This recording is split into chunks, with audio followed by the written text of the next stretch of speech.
네, 안녕하세요. 톡투미 코리안의 서현우라고 합니다. 인사드리겠습니다. 이렇게 의미 깊은 자리에 초대해 주신 의미의 회장님과 학계 관계자 여러분께 감사드리면서 오늘 제가 이 주제를 생각하면서 어떤 이야기를 해야 사실 저보다 훨씬 더 오랫동안 한국어 교육에 대해서 고민해 오신 전문가분들 앞에서 뭔가 의미 있는 이야기가 될까 고민을 많이 했습니다. 그래서 이번 학회 테마에 한류라는 단어가 들어가 있는 것을 보고 어떻게 하면 한류를 넘어서서 한국어 학습이 계속 한국어 교육이 지속될 수 있을까 부분만 집중적으로 고민을 해봤습니다. 저는 2009년에 톡투미 코리안을 시작을 했어요. 16년 전인데 아마 그때 기억하시겠지만 이미 한국어 학습자는 있었습니다.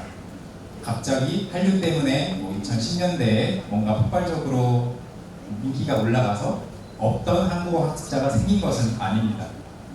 동의하시죠? 그래서 한국어 교육에 대한 니즈도 있었고 학습 자료에 대한 니즈도 이미 있었는데 한류가 확실히 도움은 되었어요. 이런 자료들 많이들 보셨을 거고 또 잘 알고 계신 내용이니까 빠르게 넘어가면 한류라는 단어가 먼저 생긴 것은 아시아 쪽이었죠. Korean Wave라고 나중에 번역이 되어서 한류 자체를 영어로 번역을 해서 K-Wave라고 부르기 시작한 것도 유럽, 미국 쪽으로 서양 쪽으로 넘어가면서였고 그래서 오늘은 한류라는 단어, K-Wave라는 단어, 그리고 K-콘텐츠라는 단어를 좀 혼용해서 쓰게 될 것 같고요. 학습자들이 원래 있었지만 자료가 부족했다라는 그 상황을 해결하기 위해서 저를 포함해서 다양한 초창기 인플루언서들, 콘텐츠 크리에이터들이 유튜브도 만들고 팟캐스트도 만들고 웹사이트도 만들었었어요. 근데 하다 보니까 원래 2009년에 개인적으로 제가 느꼈던 것은 한국어 자료를 찾던 사람들은 이미 조금 비유를 하자면 수영을 하려고 수영장에 가려고 수영복도 다 챙기고 물안경도 챙기고 수영복까지 챙겨서 온 사람들이에요. 그런데 수영장이 없네. 수영장을 찾아 헤매는 사람들에게 수영장을 제공하는 그런 느낌을 받았어요. 그래서 그 당시에는 자 수영장 열었습니다 하면 사람들이 바로 들어와서 공부할 준비가 되어 있었고 수영장이 아무리 좁아도 아무리 물이 얕아도 뭔가 좀 아쉬운 게 있어도 서비스를 시킬 수 없어도 그냥 만족하고 공부하는 느낌이었습니다. 왜냐하면 갈증이 있었거든요. 목말라 있었어요. 그런데 지금은 좀 시간이 많이 지나서 워낙 주변에 수영장이 많이 생겼고 하다 보니까 좀 고르는 상황이 됐어요. 다른 언어도 마찬가지예요. 한국어만이 아니라 다른 언어도 듀오링고나 링고디오나 부스나 다양한 앱들이 있잖아요. 광고도 많이 하고 듀오링고는 최근에 한국에서 TV 광고도 하더라고요. 보셨나요? 네, 그 정도로 다양한 언어를 쉽게 배울 수 있는 시대가 또 되어버렸고 또 한편으로는 그런 거 뭐하러 써? 나 그냥 챗GPT랑 다 해결할 수 있어 라는 사람도 생겼습니다. 좀 얼리어답터들은 다 그렇게 하죠. 유튜브에 찾아보시면 챗GPT만으로 언어를 전체를 배웠다 하는 그런 후기들도 있습니다. 그래서 시대가 많이 바뀌었고 그걸 좀 염두에 두고 이야기해보면 많이 지속적으로 증가를 해오고 있는데요. 처음 2009년에 제가 시작했을 때와 지금의 차이는 처음에는 아까 말씀드린 것처럼 이미 수영을 하고자 하는 사람들이 니즈를 가지고 들어왔다면 지금은 별로 그곳에 가고 싶은 생각이 없었는데 여기서 노래가 들려오고 저기서 드라마가 보이고 친구들이 오징어 게임 이야기를 하고 하다 보니까 조금씩 그런 한류에서 비롯되는 한국어 학습의 동기가 시작이 된 것 같습니다. 그리고 한류 때문에 한국어를 배워요. K-팝이 좋아서 한국어를 배워요. BTS가 좋아서 한국어를 배워요 하시는 분들에게는 기존에 아까 말씀드렸던 그냥 정말로 필요에 의해서 한국에서 일을 하고 싶어서 배우자 때문에 아니면 사귀는 친구들 때문에 한국어를 배우던 진짜 필요가 있던 친구들과는 다르게 약간 이쪽 K-콘텐츠의 인기 또는 K-콘텐츠에 대한 관심이 사그라들면 한국어 학습 자체를 안 하게 될 좀 위험 요소가 있는 것 같아요. 교육자들로서 우리는 갑자기 어느 날 학생들이 저 이제 일본어 공부할래요. 저 이제 스페인어가 더 재밌어요 하고 떠나면 잡을 방법이 많지 않아요. 그래서 이걸 우리가 교육자로서 실제로 드라마를 만들고 예능 프로그램을 만들고 있는 사람들이 아니기 때문에 우리의 컨트롤 밖에 있는 영역이죠. 그래서 정체성이 아직 형성되기 전에 떠날 수 있다. 그러면 지난 15년간은 한류의 인기를 우리가 누렸는데 앞으로 15년이 지나고 10년이 지나면 한류가 시들고 갑자기 다른 나라의 어떤 콘텐츠가 부상하면 한국어의 인기는 끝날 것인가? 라는 생각을 해볼 수 있겠죠. 그런 면에서 제가 저희 팀에서 중요하게 생각하는 것은 한국어를 배우는 사람들이 결국 처음에 이거 뭐 언어별로 이렇게 완전히 구분되진 않지만 대략적으로 구분해보면 1단계에서 저 요즘 한국어 배워요 라고 말하는 단계가 되겠죠. 여기에서 끝나지 않고 저는 한국어 구사자예요, 저 한국어 해요 라고 말하는 단계까지 어떻게 하면 최대한 빠르게 가능하면 1년에서 2년 내에 갈 수 있을까? 화면 보이세요? 네. 그래서 결국은 정체성을 형성해주는 나는 한국어를 배우고 있다. I am learning Korean에서 끝나는 것이 아니라 I speak Korean, I have Korean friends. 한국 친구도 있고 한국 요리도 할 줄 알고 한국에 가봤어요가 아니라 한국에 자주 가요. 이미 한국이 자기의 인생에 깊이 있게 들어와 버린 계속 수영장을 다니는 그런 사람이 되게끔 만들어줘야 된다고 생각을 합니다. 그런 면에서 이제 오늘 제가 주제 발표를 준비하면서 핵심적으로 생각하는 첫 번째 내용인데요. 바로 그렇다면 어떻게 할 것인가? 교육자로서 우리는 뭘 할 수 있을 것인가를 고민해 봤을 때 이렇게 크게 네 가지, 특히 첫 번째와 두 번째가 중요하다고 생각을 했습니다. 즉, 한국의 K 콘텐츠가 인기가 있는 이유가 있을 거 아니에요. 그 인기가 있는 이유들을 분석해서 교육에 적용시키면 해결할 수 있겠다라고 생각을 합니다.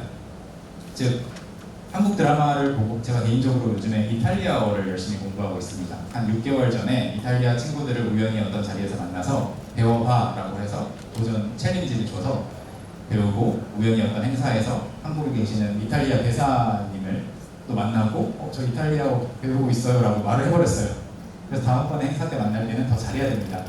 그래서 그런 부담이 있기 때문에 저 스스로에게 제가 지워준 부담으로 열심히 공부를 하고 있는데 이 부분에 있어서 굉장히 애로사항을 많이 느껴요.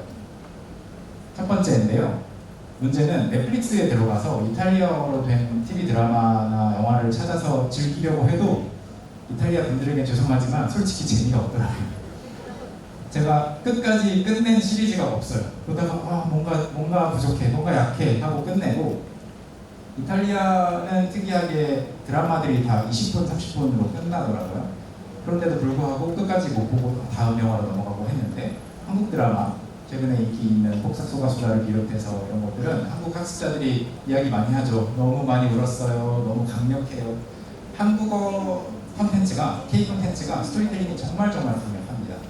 이것도 일종의 한국 사회의 경쟁의 결과일 수 있겠지만 아무튼 뛰어납니다. 지금 영국의 서점에 가보면 또 1위부터 10위까지 쭉 한강 작가의 작품들이 번역되어서 들어가 있고, 이 강력한 스토리텔링을 그러면 드라마에서만 즐길 것이 아니라 어떤 형태로든 한국어 교육에도 녹여내면 좋겠다라고 생각을 하고요. 두 번째, 자연스러운 문화 노출을 하게 됩니다. 예를 들어 몇 년 전에, 오래전이긴 한데 한국에서 굉장히 인기를 끌었던 종이의 집이라는 드라마 아시나요? 머니 하이스트, 카사 데 파벨. 그 드라마가 시즌 5까지 굉장히 인기가 많았어요. 그럼에도 불구하고 그때 그 드라마가 끝났을 때 한국 사람들이 갑자기 스페인어를 배우기 시작했는가 하면 그런 일은 생기지 않았어요. 일회성이기도 했고 동시다발적으로 노래가 들려오고 또 영화가 터지고 이런 것들이 없었어요. 그래서 일회성은 끝났고, 그 영화나 또는 그 전에 한국에서 또 인기를 굉장히 끌었던 프리즌 브레이크, 이런 미드 같은 걸 보면 거기에서 우리가 미국 문화를 많이 배웠는가 하면 또 그렇지 않아요. 종이의 집은 조폐국을 이제 돈을 훔치는 것이기 때문에 스페인의 문화를 보기 어려웠고, 프리즌 브레이크는 감옥이라는 환경이었습니다. 그래서 좀 오히려 BTS가 이야기했던 프렌즈라든지 그런 것들이 미국 문화를 보기 좋았죠. 그래서 한국 문화를 드라마를 통해 많이 배우는 것처럼 학습자들이 선생님들에게 선생님, 한국에서는 이렇게 한다는데 맞나요? 라는 거 많죠? 뭐 술을 마실 때는 고개를 돌려야 된다는데요? 맞나요? 양쪽에 어르신이 계시면 어디로 돌려야 되나요? 이런 것들 질문하는 것들이 문화에 대한 노출입니다.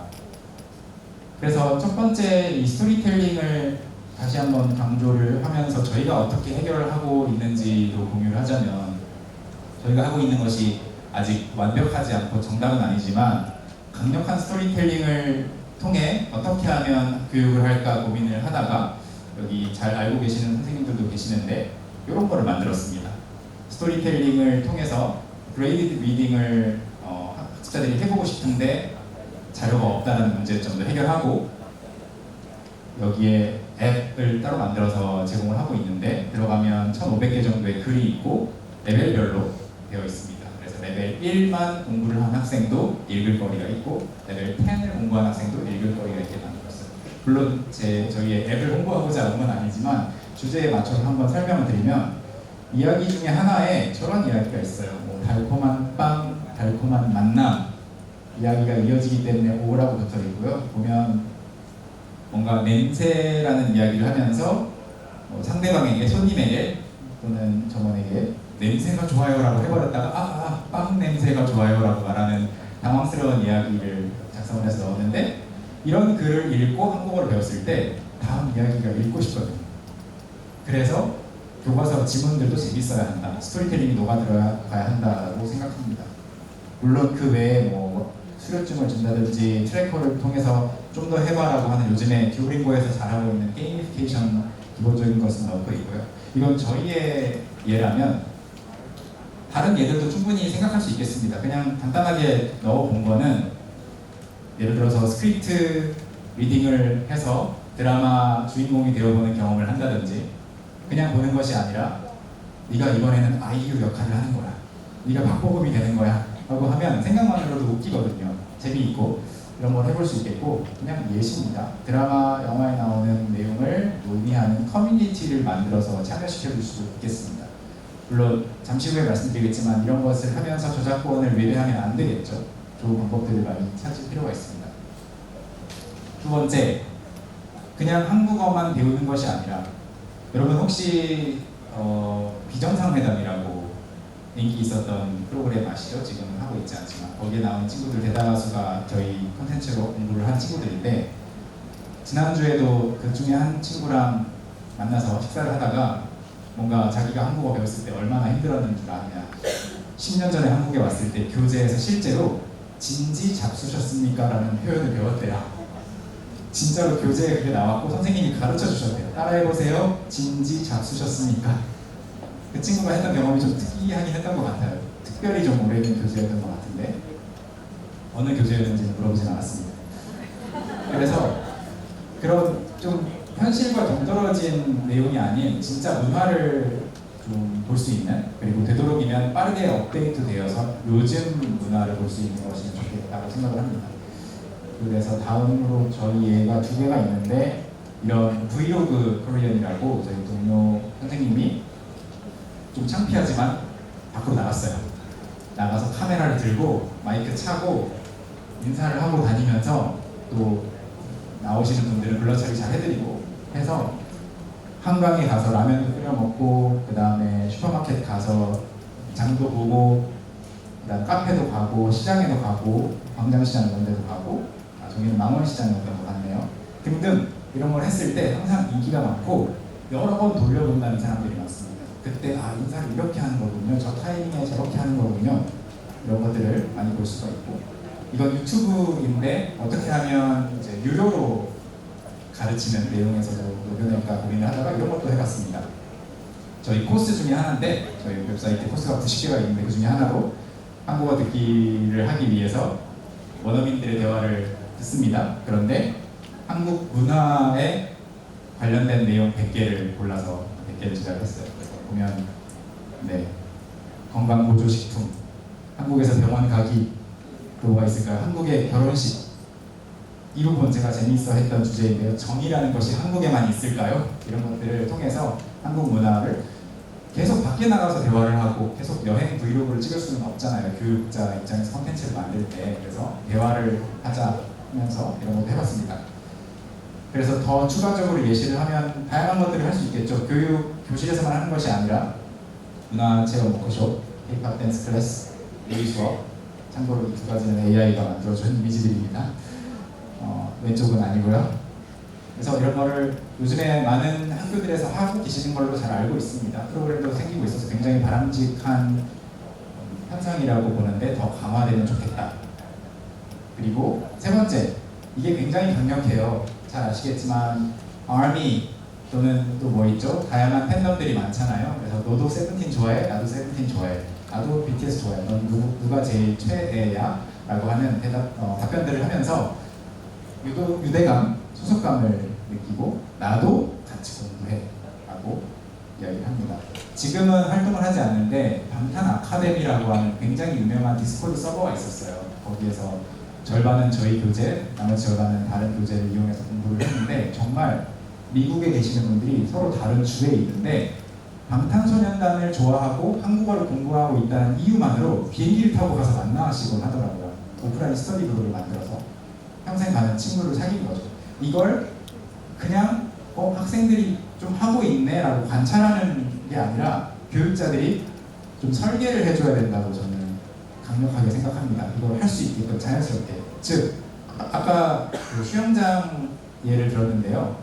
수영장에 들어갈 생각이 없었던 사람들을 대상으로 그냥 발만 담궈 볼까 하고 왔는데 수영복도 없어요. 근데 물이 너무 좋고 옆에 시설이 너무 좋고 다 대여해 드릴게요 해서 어느 순간 보니까 자기가 수영을 하고 있게끔 만들어야 되고, 그들이 근데 잠깐 다른 언어도 배워볼 거야 라고 돌렸는데 저의 이탈리아어 학습 경험처럼 여기는 뭔가 재미가 없네, 한국어만큼의 경험을 제공해주지 못하네 라는 느낌을 느껴야 한류 때문에 지금 들어온 이 많은 고객들 있죠, 학습자들을 다른 곳으로 영원히 탈출할 수 없게끔 만들 수 있다고 생각합니다.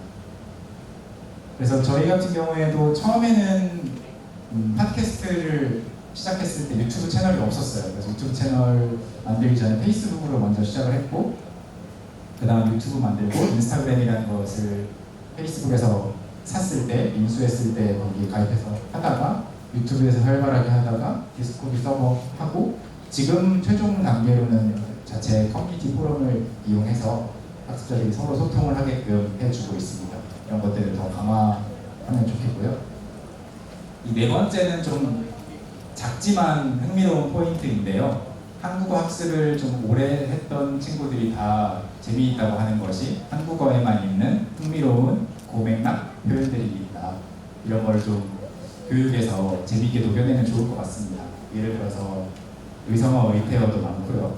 물론 일본어에도 많이 있지만 이 부분이 재미있다고 해요.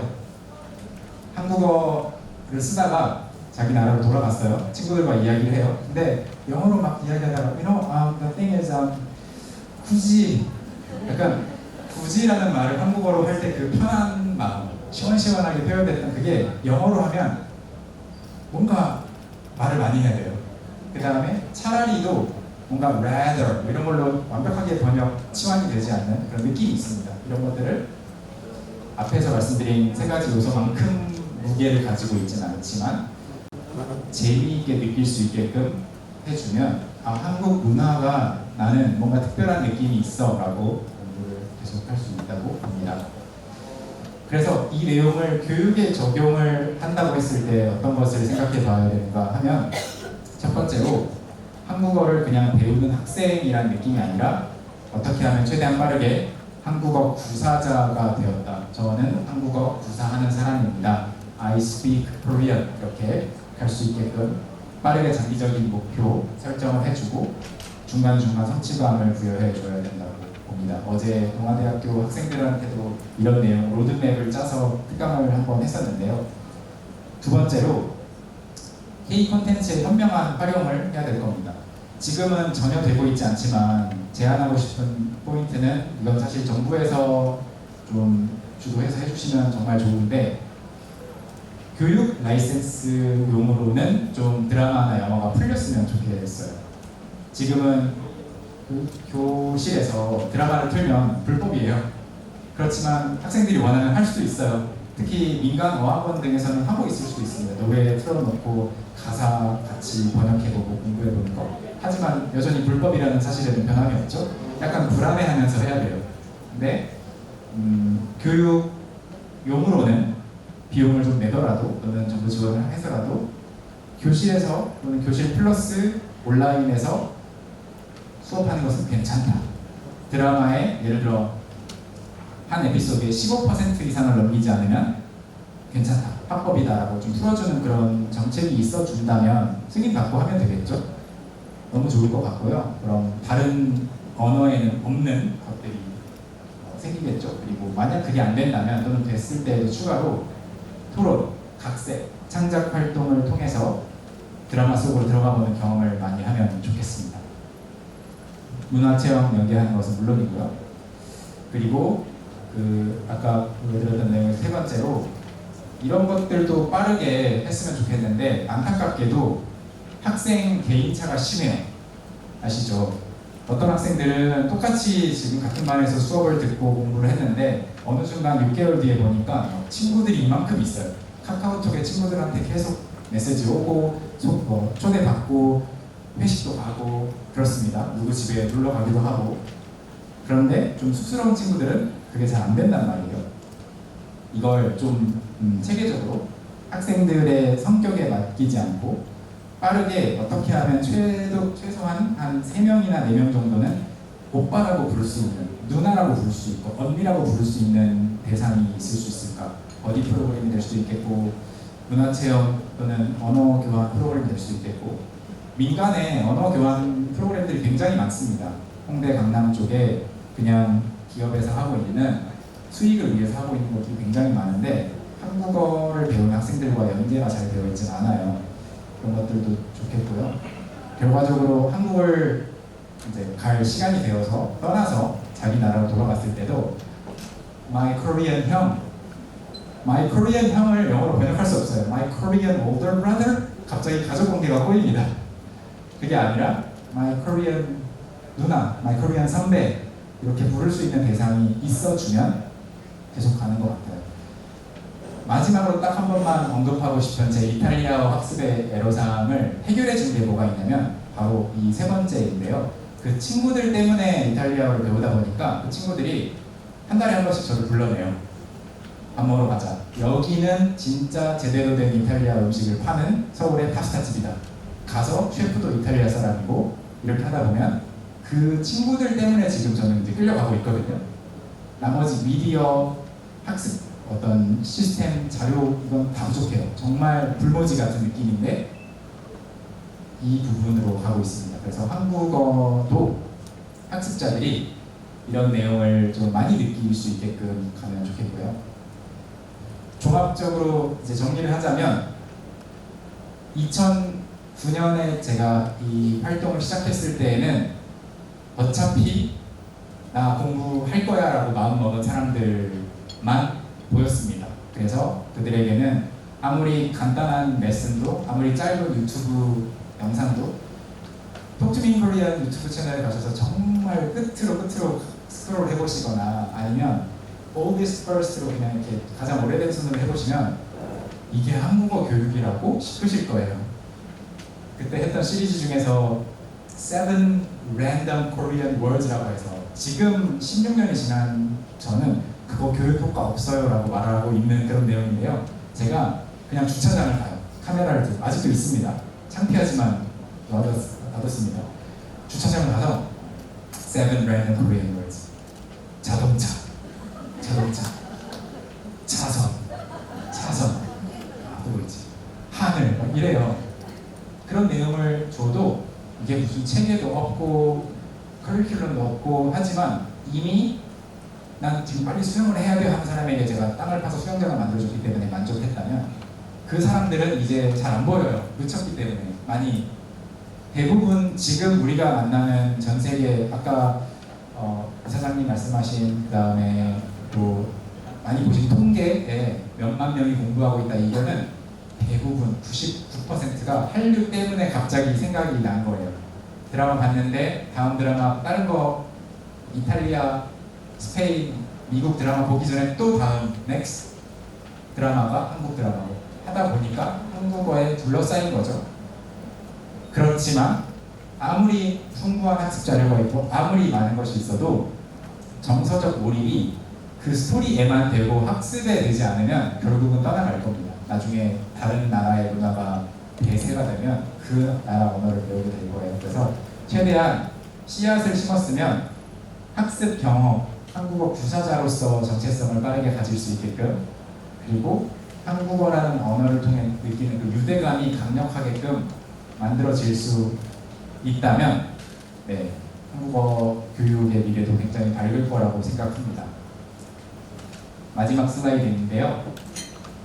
특히 이 부분은 여기에 계신 선생님 누구 한 분이 어떻게 해결하실 수 있는 부분은 아니고, 종합적인 고민을 통해서 한국어는 한국이 가지고 있는 소프트파워 가장 강한 것 중에 드라마가 있잖아요. 그런 것이 어떻게 하면 제도적으로, 법률적으로, 체계적으로 교육에는 활용될 수 있게 할까를 고민한 후에 잘 녹아 들어가면 너무 좋을 것 같습니다. 그래서 그분들이 장기적으로 한국어 구사자, 학습자가 아니라 구사자로서 정체성이 형성이 되면 한국 관련해서 뭐라도 하겠죠.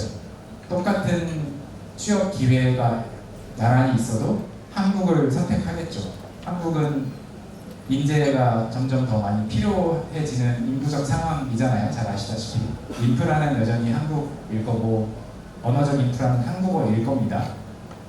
싱가포르나 말레이시아처럼 영어 쪽이 얼마나 강해질지는 아무도 예측할 수는 없겠고, 그 한국과 한국 언어의 인프라 속에 많은 뛰어난 학습자 그리고 인재들이 올 수 있게 하려면 한국어 구사자로서의 정체성이 강했으면 좋겠습니다. 제가 준비한 발표는 여기까지입니다. 감사합니다.